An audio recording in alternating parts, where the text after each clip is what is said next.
Occupation with the highest divorce rate. In this video, I'll talk about some occupations with the highest divorce rates so you can avoid them or be cautious if you're already in one of them. If you want to find and nurture your ideal vocation, occupation, or hobby, subscribe to this channel and hit the notification bell below. Also, if you like this video, remember to hit the like button below. Curious about the occupations with the highest divorce rates? By the end of this video, you'll have a good idea of what are some of the occupations with the worst divorce rates and some ideas for occupations that actually have very low divorce rates, so you can make a smart decision if you're thinking about doing a career change. But before we start, we need to make a disclaimer. Even though the divorce rates are high in some of these occupations that we're going to mention, that does not mean that just because you're doing them, you're necessarily going to get divorced yourself. There are some important variables that you need to take into account to see whether your risk of actually getting a divorce is high. For example, it's now widely known between statisticians that households that have low incomes tend to have more financial stresses and tend to divorce at a higher rate. And they oftentimes cite the lack of resources as an issue. It's very hard to work in a relationship when you have to think about where we're going to get some food for our kids or for ourselves.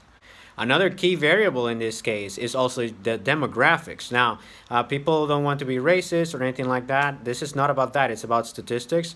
And based on the numbers, people who are in a marriage and they're white and they're black, like black couples and white couples, not interracial, just like two white people or two black people, they tend to have the highest divorce rates. Then you have Hispanics and Latinos, a little bit lower. And then you have couples composed of Asian people, an Asian man and Asian woman, for example, that have a divorce rate that is much lower, that's significantly lower than the rest of the people. This can come down to some traditional ideals and backgrounds and culture and a cultural deal, but this has been observed in America, so this is something to keep in mind as well. Also, it's likely that an occupation that has a very high level of stress and that doesn't pay very much, or that has one partner being away from the other for too long, or you have different schedules, those things also can affect you and can be seen in the data as well. So with that preamble out of the way, what are some of the occupations with the highest divorce rates? Number 1, gaming workers and managers. What we mean by this is people who work at casinos or other nightlife entertainment sites. That kind of environment is a very high pressure workplace in which you have a lot of pressure to perform, to actually do things a certain way. You have a very tight schedule. You tend to work very late at night, and you're also in an environment that in and of itself is not the healthiest, so to speak, right? In the sense that you're exposed to a lot of alcohol, you're exposed to a lot of people who are also potentially very inebriated, and a lot of things can happen. You're dealing with money, you're dealing with people who are wasted, you may become wasted yourself, there are many temptations there, and if you're someone who's working there, then that can actually have an impact on your mental health or on your physical health in terms of how much are you really working. This is definitely the highest divorce rate occupation, since more than 1 out of 2 people who work in a casino as a gaming manager, for example, end up divorcing, even if they married for the first time. So why is this? Well, if you're working as a cage worker or just another service worker at a casino, yes, you have a high divorce rate, but if you're the manager, you have a somewhat higher one, and that's because on top of all of the stressors of being in that environment as a worker and having, let's say you work at night and your family or your husband or your wife works during the day, then that's a mismatch of timings, right? That we will see with some of the other occupations in this area as well. And that can put extra stress on it. But if you're the manager and you have to deal with other people and you depend on them to do their jobs well, that's an extra stressor that comes on top of everything, because you're the one responsible for the operations during the night. You're responsible for the other people and what they're doing, the other workers. If they're feeling dissatisfied or burned, then that affects you as well, and that affects the overall performance. So as you can see, that is one of the hard things, and as we will see, there are other occupations in this list that have some similarities to this. Number 2, bartender.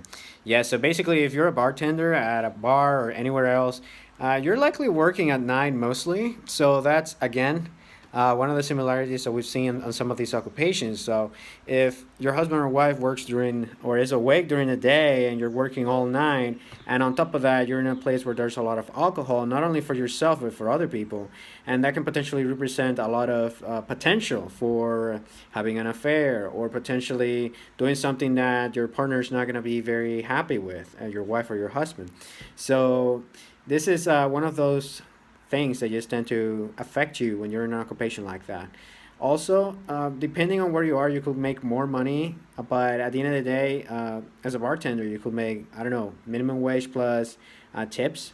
Some places might be better than others, but generally speaking, you're not like making a lot of money, so that can potentially make put another stressor on the relationship. And speaking of stressors, number 3, flight attendant.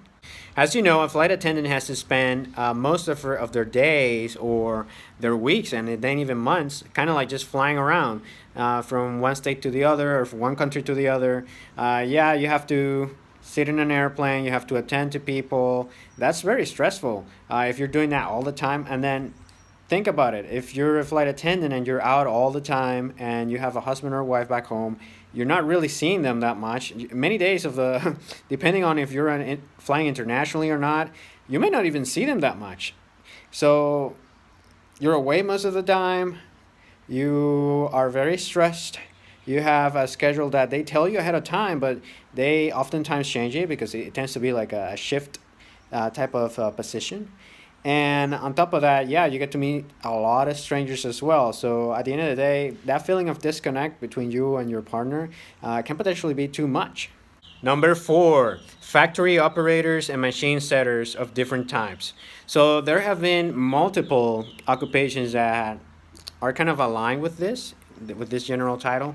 And pretty much what they do is you're working in a factory, you're doing something that's not super high value, and at the end of the day, what you're getting paid is not super high, which are some of the things we've seen with some of the interviews from people who have divorced and who have been working on that occupation, and that's that, hey, we're just not making enough money, right?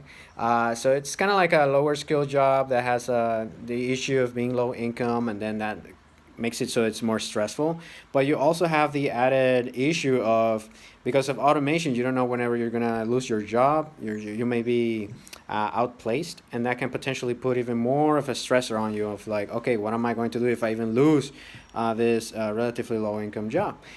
So that's pretty much it when it comes to this one. If you're working in a factory and you feel like you don't have much in the way of skills, try to move to a different area in which you could potentially move up the ranks, or try and see if there's anything you can do to gain a different skill set that may be more valuable and potentially give you more money. Now, comment below if you personally know some occupations that can be hard on a marriage. And continuing on the side of stressors, number 5, telemarketers.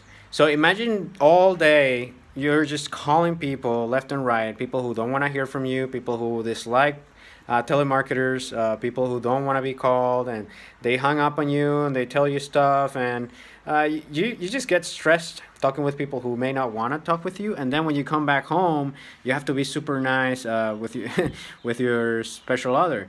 So that's another one of the occupations with a very high divorce rate. Not to say that this doesn't tend to be one of the highest income professions either. So as you can see, that's a bit of an issue with this one. Number 6, massage therapist. So this is going to be interesting because massage therapist is basically, as some of you may know, you're in a client business in which you just go towards the clients, or the clients go towards you wherever you have your space, and then you basically give them a massage. So oftentimes it tends to be with people who are flatly clothed or naked with maybe like a towel or something, and you're kind of like massaging them. And this can be, again, like some of the other occupations in this list, like those in the gaming sector, or those in like bartending or being a flight attendant. You're kind of like away from your husband or wife for a good portion of the time, and then you're also being exposed to an environment in which things can potentially happen. Even if they don't, even if you're the kind of person who's honest and serious, that could potentially put a damper on your other person. As it was seen on an interview with a wife from a guy from a husband who was a massage therapist. She was saying something along the lines of, I don't know, he keeps massaging all these young women, and we're in our 50s now, and I just don't feel right about that. So that can put an extra stress on it. Not to mention that since it's a client business, if you're not really good at bringing in clients, your income may not be that high anyways.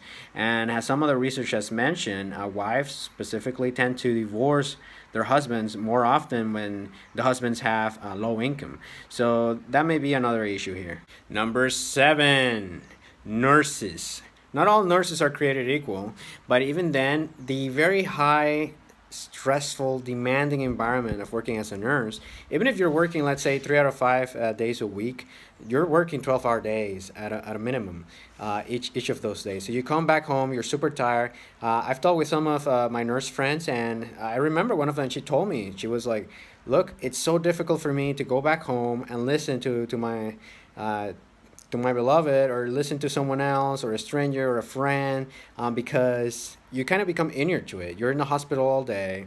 You're kind of like, you're demanded to do things very quickly. You're demanded to be very assertive with some of the patients as well. So you kind of like become less sensitive a little bit towards the pain of others. I'm not saying that this is an overgeneralization or something like that.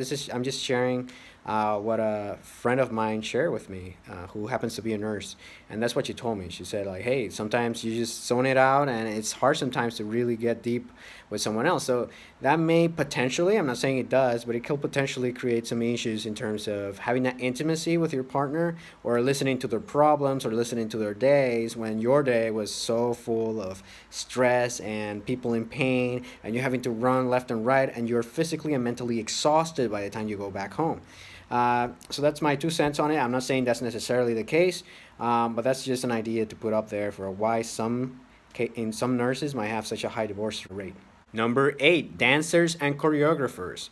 Again, if you're not like a super well-renowned or someone who's done very well for themselves, this can potentially be one of those occupations in which the income may not necessarily be the highest, but at the same time, you're put in an environment in which you could potentially be tempted to, I don't know, have an affair, or even if you don't, again, be in an environment in which your partner may become insecure with regards to that. So for example, let's say you are a dancer, and all day, depending on the kind of dance, your dance style, right? But even if you're doing multiple different kinds, it's likely that you're going to be dancing with other people of the sex you're attracted to, and that can potentially lead you to spending a lot of time with other people you might potentially have affairs with. So not to run a lot around the bush, this tends to affect the health of a marriage. Number 10, dispatchers and ambulance drivers. So if you're dispatching, I don't know, police officers or ambulance drivers, or I don't know, any kind of emergency aid, or you are an ambulance driver yourself, you're probably similar to nurses. You're dealing with all kinds of emergencies. You have a time commitment that is very inflexible when it comes to your occupation. So that can really put a damper on you actually having a good intimate relationship with your husband or your wife.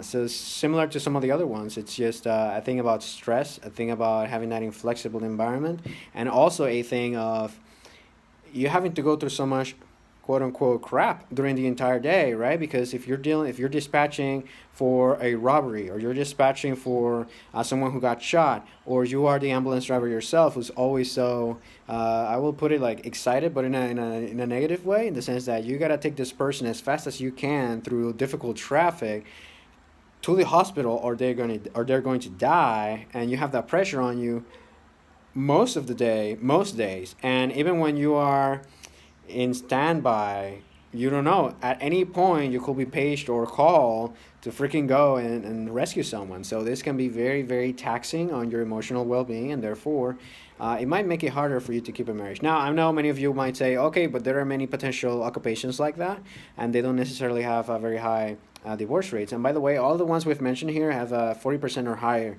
divorce rate so far. So just so you keep it in mind. And finally, correctional supervising officers. If you're working on correctional, similar thing. You're in an environment that can be full of negativity, an environment in which it's going to be very taxing for you, an environment that may not have a very flexible schedule. It's kind of like a shift environment as well, and you also have the lack of having a very good income to supplement that as well. As an extra, what are some of the occupations in which you have some of the lowest divorce rates? Well, when you see the list that one of the statisticians compiled, it was a very interesting list because it was mostly composed of people in the medical and science fields that require a lot of education, that tend to have a higher level of income, and that gives you an idea of the kind of person they are and the kind of decisions they will make whenever they go into a marriage, or the kind of financial situation they will have that will not put an extra stress on a potential partnership. Some of those are surgeons, medical scientists, dentists, optometrists, pharmacists, and veterinarians, among others. So now you have a good idea. If your pet is ever ill and you take them to the vet, that person, if they're single, they might be a good catch for you. As a huge disclaimer, don't choose a vocation or an occupation based on, oh, like it has a very high divorce rate or not. Like, again, like you might be the kind of person who will succeed in both a marriage and one of these occupations that we've just mentioned. Or you might be the type of person that could be in one of the lowest divorce rate occupations. By the way, the lowest, I believe, was actuaries, the people who deal with minimizing risk for insurance policies and other types of insurance companies mostly. But don't let that deter you, or don't let that say like, oh yeah, I'm gonna be a dentist and I'm therefore gonna have a better chance at my marriage. Well, yes and no. Like maybe you are a dentist, but what about the partner that you're gonna marry, right? And what about your financial situation? Maybe you're a dentist, but you're doing your private practice and you're not really making a good income and you're stressed all the time.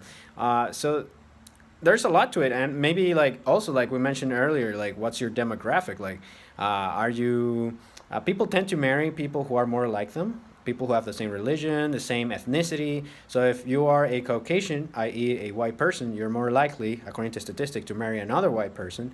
The same if you're Asian, if you're black, or if you're Latino, and that can potentially affect your divorce rate as well. Also, if someone has already divorced once, that increases the likelihood that they will divorce a second time. So that's also something that you might want to keep into account.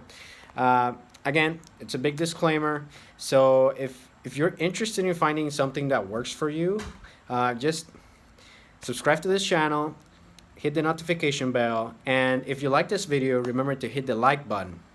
Also, comment below if you'd like me to go more in-depth in a different subject, or if there's anything else you would like to share.